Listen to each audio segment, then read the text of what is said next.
ಬಂಟ್ವಾಳ ತಾಲೂಕಿನ ಕಾವಳಮೂಡೂರು ಗ್ರಾಮದ ಕೆದ್ದಳಿಕೆ ಸರ್ಕಾರಿ ಹಿರಿಯ ಪ್ರಾಥಮಿಕ ಶಾಲೆಯಲ್ಲಿ ಪಡಿ ಸಂಸ್ಥೆ ಮಂಗಳೂರು ಹಾಗೂ ಸಾರ್ವಜನಿಕ ಶಿಕ್ಷಣ ಇಲಾಖೆ ಇದರ ಸಹಯೋಗದಲ್ಲಿ ಮಗು ಸ್ನೇಹಿ ಶಾಲೆಯ ಬಗ್ಗೆ ಎಸ್ಡಿಎಂಸಿ ಸದಸ್ಯರಿಗೆ ಕಾರ್ಯಾಗಾರವು ಶಾಲೆಯ ಸಭಾಂಗಣದಲ್ಲಿ ಜರುಗಿತು.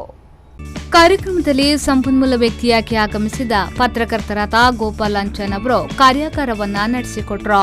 ಕೆದ್ದಳಿಕೆ ಶಾಲೆ ತಮಗೆಲ್ಲ ಗೊತ್ತಿರುವ ಹಾಗೆ ರಾಜ್ಯಕ್ಕೆ ಮಾದರಿಯಾದ ಶಾಲೆ. ಅದು ಎಲ್ಲ ವಿಧದಲ್ಲೂ ದಾಖಲಾತಿಯಲ್ಲಿರ್ಬೋದು ಮತ್ತು ಶಾಲೆಯ ಭೌತಿಕ ವ್ಯವಸ್ಥೆಯಲ್ಲಿರ್ಬೋದು, ಇನ್ನು ಕಲಿಕಾ ಗುಣಮಟ್ಟದಲ್ಲಿರ್ಬೋದು, ಎಲ್ಲ ರೀತಿಯಲ್ಲಿ ಕೂಡ ಈ ಶಾಲೆ ರಾಜ್ಯಕ್ಕೆ ಮಾದರಿಯಾಗಿ ಗುರುತಿಸಲ್ಪಟ್ಟಂಥ ಶಾಲೆ.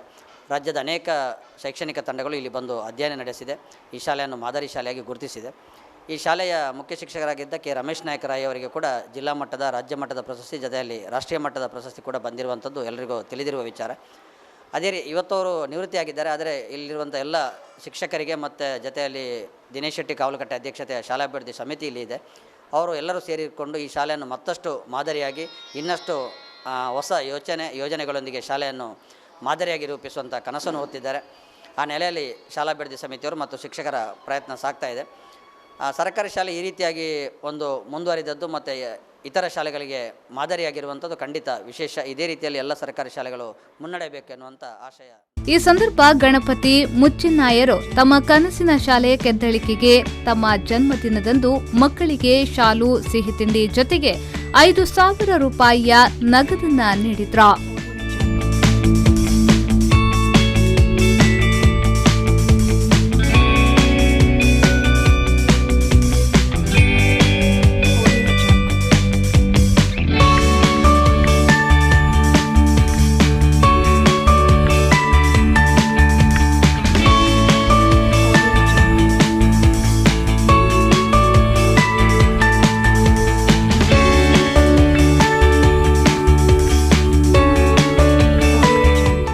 ಈ ಸಂದರ್ಭ ಎಸ್ಡಿಎಂಸಿ ಅಧ್ಯಕ್ಷರಾದ ದಿನೇಶ್ ಶೆಟ್ಟಿ, ಎಸ್ಡಿಎಂಸಿ ಉಪಾಧ್ಯಕ್ಷರಾದ ಚಂದ್ರಾವತಿ, ಎಸ್ಡಿಎಂಸಿ ಸದಸ್ಯರಾದ ರಾಜಗೋಪಾಲ್ ಹಾಗೂ ಶಾಲಾ ಬೋಧಕೇತರ ವೃಂದ ಮತ್ತು ವಿದ್ಯಾರ್ಥಿಗಳು ಉಪಸ್ಥಿತರಿದ್ದರು.